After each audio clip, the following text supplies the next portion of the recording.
Hey, welcome back to church for the rest of us. Jimmy Scroggins here, downtown West Palm Beach, Florida, as always, with my co-host Leslie Bennett. And today, Leslie, we have some really, really special people in the house with us.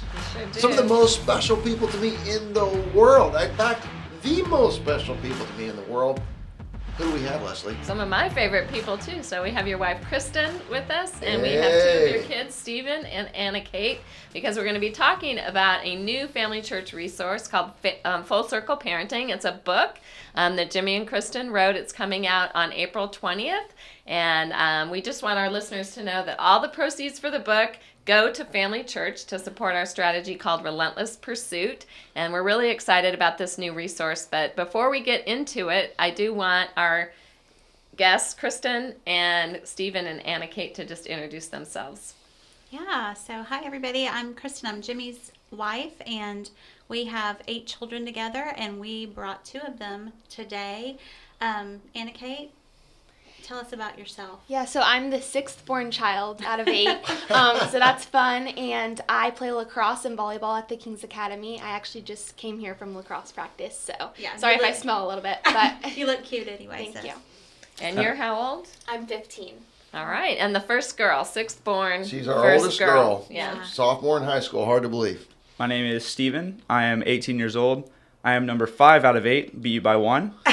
And I play football at the King's Academy, and I'm really excited to be here with you guys. Yeah. And thanks for Steven's in coming. the 11th grade. Yeah, he is. All right, so Jimmy and Kristen, let's just start into the book and the content in the book. So just tell us, first of all, what motivated you to write this book? Because writing a book isn't easy. No, it's not. It was fun, but not easy. But, you know, Leslie, we've been parents now for 25 years. And so somebody asked us when we felt like we were qualified to write a parenting book, and the answer is we're not.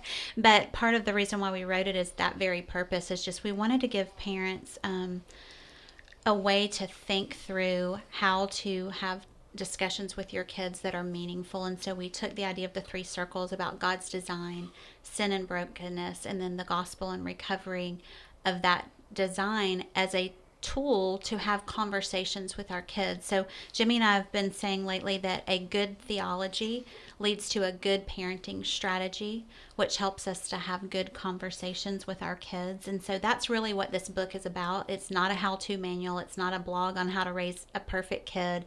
It's just a conversation map maybe to walk through these crucial areas with our kids. Yeah, and I think, we say that when we were young parents, when we have a lot of kids, people who think if you can make a lot of kids, you know how to raise them. And so people would constantly ask us to speak at parenting events and little conferences and all these different things. And really, we had no business doing that at all. I can't believe we did it. It's kind of arrogant to think like when your oldest kid is 9 that you have anything to say to anybody because you don't know what you're doing. But now we feel like after doing this for 25 years, we have adult children, some of whom are raising their own children. We feel like this is a good time for us to begin to share some of the things that God has been teaching us over the years. And again, this is not a formula. This is not a 5 things that you need to do to be a good parent. This is more just about thinking through good theology, good strategies to have good conversations. And we think we can help parents do that. Yeah, and I love that. You are 2 of my favorite parents. I've learned so much from you, and a lot of what you say, I think, comes so naturally to you. You don't realize how unique it is. Mm-hmm. So there's a couple of aspects of the book that I think are unique. You talk about complexity and you talk about management. So I just wanted us to spend a little bit of time unpacking that for our listeners. So what do we mean when we talk about complexity? Kristen? Yeah, so I actually am so happy that Anna Kate came to talk with us today because we really discovered that aspect of parenting with her. And so, Anna Kate, you were so sweet to be vulnerable and willing to share about this. But, Dad and I have been talking, and this is in our book, about how ever since you were a little girl, you've had this super tender heart towards the Lord. And truly you did, and you still do. And you pray, and you want people to come to know the Lord, and you have a missionary heart. And we're so grateful for that. And so honestly, to tell you the truth, Dad and I kind of would pat ourselves on the back a little bit whenever you were small like that. And we thought, man, we are raising an awesome kid here. And then when you hit middle school, you really started struggling with something. Tell everybody what that was. Yeah, so when I was in middle school is just an awkward time. So me being a big time people pleaser, I wanted people to think I was cool and all that stuff. So I would tell little lies to make myself sound better than I actually was. And it was a really struggle for me. It became a habit that sometimes I didn't even know I was doing it. Yeah, we talk about now, because the Lord has really delivered you from that, and it's not like you're never going to tell another lie again, but it's not a... She doesn't tell anymore. No, Dad thinks you're perfect.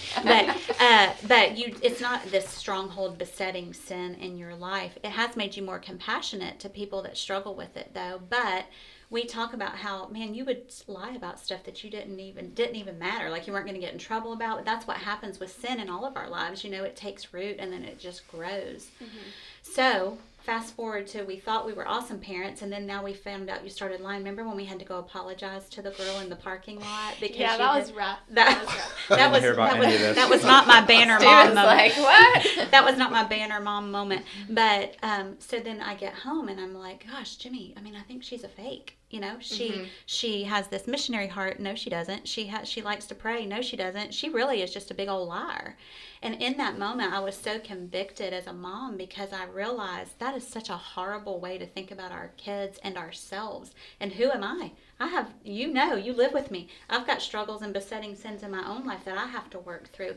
So this idea of complexity is, are you a loving missionary or are you a liar? And the idea of complexity says both. That you both have God's handprint on your life. You're a child of God. You've walked with Him. You've had that salvation moment. You've been baptized. You love Jesus and you care deeply about Him. And we see a lot of good gifts in your life as a result of your relationship with Him. And yet you're a sinner. Guess what? So am I. And so this idea of complexity has really been transformational in our parenting. And how has it impacted you? Yeah, so when I would lie, I would feel so guilty. And I talked to you about that. I remember our conversation. We were sitting in the car in Party City parking lot. And I would Party City. Yes. And I was telling you, I was like, Mom, I feel so bad about myself. I am a failure.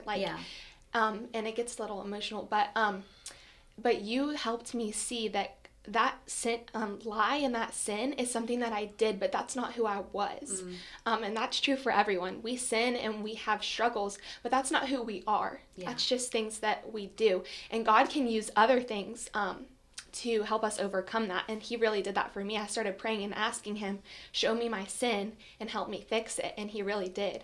And it helps me have compassion for other people too, because I see them, it makes me not want to write people off immediately. Wow. Like when they may struggle or be a little annoying or something, I have grace for them because I used to struggle with that a lot. And so it helps me not write them off. It helps me accept them for the best things about them. That's such a great thing. Yeah. So it's not just about you personally, but now this idea of complexity transforms the way you see other people. It's pretty powerful. Well, it is very powerful. I love that. Thank you so much for sharing, Anna Kate and Kristen. That was a special moment just to watch you guys interact in that way and be willing to talk to all of our listeners about the things that you've experienced. So, Jimmy, management's something that we talk about a lot. I think it applies to both boys and girls, but maybe a little bit more to boys. So why don't you talk a little bit about what we mean by management and how we bring that out in the book? Yeah, so management is... to me, the best way to think about challenges that we all face as Christians, because some people think about challenges with sin as a dragon that you need to slay or a battle that you need to win. And I think that's, in most cases, just not the way that life really works, because there are things that we're going to struggle with our entire life. So some people have a challenge with bitterness, and they're just going to struggle with bitterness, maybe against a certain person or a certain situation or a set of circumstances, and they're going to have to constantly battle bitterness their entire life. Or maybe it's sexuality, or maybe it's technology. These are things that you don't win in one conversation or one decision. These are things that have to be managed over a lifetime. And I think St. Paul, we talk about Romans chapter 7, St. Paul said, even for St. Paul, the greatest Christian in the history of the world, he said, look, there are times when there are things that I know I'm not supposed to do, but I do them anyway. And then there's things that I know I'm supposed to do, and I don't do those things. And he says, man, I just feel like a wretch. Who's going to deliver me from all of this? And the answer is, Jesus does deliver us from all that, but it may be a lifelong struggle, and that means it's got to be managed. And especially, Leslie, when it comes to young men, boys that you raise, their sexuality is going to be a big part of that. And managing technology is going to be a big part of that. And these are not things you win in a decision or a conversation. These are things that have to be managed. Yeah, yeah. So I wonder what you think about that, Stephen, as a young man yourself, 18 years old, in the midst of this. Yeah. Well, I think the biggest thing for dads and sons is being close enough for the son to be able to take a issue to the dad and feel comfortable where the dad is not going to judge him. So I've taken tons of stuff to dad knowing full well that, hey, he's not going to judge me or like rebuke me. He's going to coach me and help me do better. So that's one thing that's big enough. Like, me and dad have gone on trips together. We've had great conversations. Me and my dad are really tight. So I can come to him with anything, no matter what it is. And all of my brothers have told me, I remember when I was in middle school and I struggled with pornography. My brother Jeremiah said, hey, you take this to dad and he's going to coach you and he's going to make it okay. So I think having the older brothers tell me, hey, dad's there for you, dad loves you, dad's going to coach you, has been a really big thing. Yeah, that's incredible. That's one of the things I wanted to ask you, Anna Kate and Stephen, with conversations. Like, what does make you feel comfortable approaching your parents with these things? How have they set the table in a way that you feel like, I can come to my mom, I can come to my dad? Yeah, I actually talked to my mom about this yesterday, about my dad, and both of them do this, but they are real with us, but they're also comforting. So they can help us and coach us, and sometimes it can be hard to come to them, but we have such a strong relationship with them that it's backed up in love. So even when they do have to tell us hard things and we do have to have those hard conversations, it goes well because they love us so much, and we know that. So when you have that relationship and that foundation of love, we can get through those hard things. That's really good. Yeah, I was talking to my brother Isaac on the phone yesterday, and he was like, man, I really miss having like late night conversations with mom. Because we stay up. Yeah. We stay up and talk to mom for hours. Where's dad? Dad is in bed sometimes. But especially when we were little, we would try to see, hey, how long can we talk to mom without going to bed? But our family is all really, really tight. And I think that really matters when you're going through struggles, because each and every one of us, I'm sure you guys are like, you got to be kidding me, but we all have a different struggle, and we have to handle it in a completely different way. That's true. So we're all really close to you guys, and we all really love you guys, and we know we don't want to act like we're perfect, because we're not, but we know. Yeah. Neither are we, and y'all know. Yeah, y'all right. know that. Good point. But yeah, we're definitely comfortable enough to come to you guys with literally anything. So Jimmy and Kristen, what have you done to set the stage? Because you're intentional with everything that you do. So what are some of the things that you've done so that your kids are comfortable having these conversations with you? Well, honestly, Leslie, I was going to say something different, but after listening to them, I do think one of the things that we did, maybe even without knowing it, is to create this deep bond with their siblings, and listening to you have conversations with your older brother telling you to go to your dad. Gosh, that's huge, right? Yep. And I know that you have conversations with your little sister or Caleb, and you're like, hey, you need to, they'll go to you. You're a safe place to go to. And then for y'all to be able to sometimes speak truth into their lives, but sometimes go, whoa, this is beyond my pay grade. Y'all need to go talk to mom and dad. And I know if you do that, it's a safe place to land. It might be a hard place to land in the immediate. So I think, Leslie, just building these sibling relationships with these kids so that they're kind of mentoring each other along the way, even in their struggles, has been a benefit. Well, I think the biggest champion of all this, Kristen, has been you, because you have worked so hard. I mean, you've homeschooled all of these kids. You have literally set aside other opportunities that you could have had for yourself, work opportunities, even in the Christian world, speaking and writing opportunities. You've set all of those things aside, and you've invested, some of the best years of your life in focusing on our children, and that has set the table for all of these relationships. But then the second thing, and to build on that, is I think you've worked hard to make our house fun. So we have fun together. We have fun birthday parties. We have fun. I mean, Kristen, my gosh, you celebrate Groundhog Day, St. Patrick's Day, Labor Day. We have some kind of a party or some kind of, and so we just taking fun trips and making special days special, and all of that has created an environment where we're in relationship constantly. And then I think us being in ministry, and a lot of people listening to our podcast are in ministry. Yeah.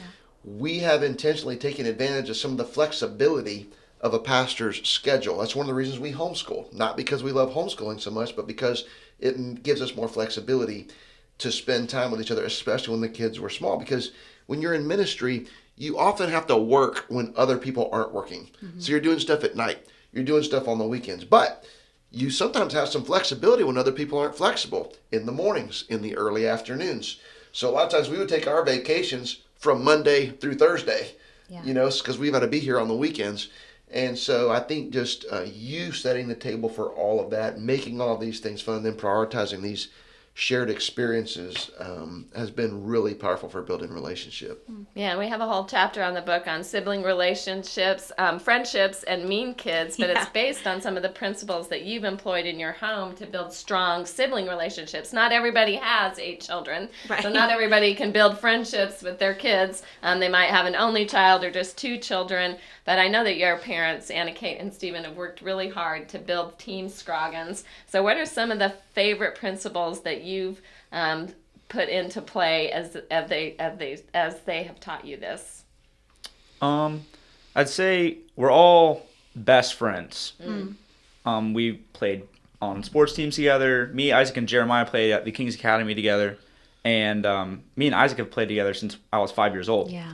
So when they come back from college, we go see our friends, but we really all just hang out together because we want to see each other. And so like simple stuff like on birthdays, we go around the circle and we say something nice about each other. Yeah. But we actually take that pretty seriously and say true things that actually matter and mean a lot to each other. Yeah, and I agree with that. I think just wanting to be together, we all want to be together because we always have each other's backs. We don't rat each other out. We're all such a strong team. And when we go places, even when we see each other's struggles, we're always positive about each other in public. We never let other people see each other's faults. Yeah, that's important. Covering over each other's weaknesses and enhancing each other's strengths, and you've really learned to do that so well. So Jimmy and Kristen, what would be your goal for parents who read this book? What do you want them to really take away from it? Yeah, so Leslie, I think one of the biggest things is to just help parents realize that the importance of staying in the game with our kids. And so, guys, I hope y'all feel that really no matter what happens in our kids' lives, if they have a sin struggle, if they have something happen to them, if they've experienced something that's off or sinful, that we always stay in the game with them and show them the sin of it and show them their need for repentance, but then also show them the beauty of the gospel, which is that it's redemptive and restorative, and that he never leaves us alone. He stays in the game with his people. And so I think that's a huge part of parenting, is that we continually remind our kids. Anna Kate, what you said earlier was so right. That sinfulness is not you. That's what you're doing. But you, Stephen and Anna Kate, are made in God's image. And he has something for you to do. And he'll even use those broken places in our lives to minister to other people, to make us more compassionate. And so that's what I hope parents will feel from this. Yeah, and I think that the things that we want to put out there, that having good parent-child relationships and good sibling relationships is accessible. So whatever your family looks like or has looked like to this point, if you have a blended family, or if you're a single parent, or if you're an adoptive family, or you're dealing with foster kids, whatever it is, and we've done some of all of that ourselves. When you're doing that, this is accessible. You can build relational bridges. Even if you think like right now, I don't have a very good relationship with my son or with my daughter, you can start right now and work at it and make it fun. And you may not be have the relationship that you want to have, but hopefully you can have a relationship that's better than the one that you used to have. Yeah. And all of us can push the ball down the field in that way. So a healthy family relationships are accessible. But I also we want to make healthy family relationships attractive. Like one of the things that we hope that parents feel is that, are there struggles? Sure. Are there financial pressures? All of us feel it. but we want our family life to be attractive so that when other people see it, they go, wow, not only does that look like a lot of fun, but the way they're explaining it, I think we could actually do that, because we're not trying to portray perfection. We don't have a perfect marriage. We don't have the perfect children. We don't have the perfect relationships, but it is doable. Anybody could do it with the help of the Holy Spirit, with the help of your church family, and it's fun. And so, and I just love that about having Stephen, even having Stephen and Anna Kate on the podcast with us today, to me is so fun. Yeah. Listen to what they're saying and looking Right. at the smiles on their faces. And I don't know, I think accessibility and attractive is what we want to put out there with our book. And there's so much more in the book, so we do encourage you to get the book, because as you can see, Jimmy, Kristen, Anna Kate, and Stephen, they are very real. And my favorite thing about the Scroggins family is the standards are high, and we are pursuing God's design, but we never forget that God made a way back, right? That Right. there is redemption, that there is restoration, and that it's never too late for anybody. So that's what the book is about. It's available on Amazon. It's available on the website, fullcircleparentingbook.com. So we hope that our listeners will check it out. Yeah, thanks so much. Glad that our listeners have been listening. Look, family life's important if you're in ministry, whatever your situation is. But here's the good news. You can do everything that God wants you to do with your ministry and your family with the resources that you have right now. And we believe that in any way that we can help. Reach out to us, follow us on social media, send us an email. If we can help you, encourage the parents in your church, we want to do it. And for pastors and youth pastors and children's pastors especially, hey, this book could be a very good resource for you to use in your church, for you to use in groups. It creates incredible conversations among parents. If there's a way we can help you with that, we'll be happy to do that. And again, I'm not plugging the book because it makes us money. We don't make a dime off of it. We don't get royalties. We don't get advances. All of the money goes to our relentless pursuit strategy at Family Church to help us reach more families in more neighborhoods in South Florida. Thank you for listening. We appreciate it so much. Jimmy Scroggins, Leslie Bennett, Stephen Scroggins, Anna Kate Scroggins, Kristen Scroggins, Church for the rest of us.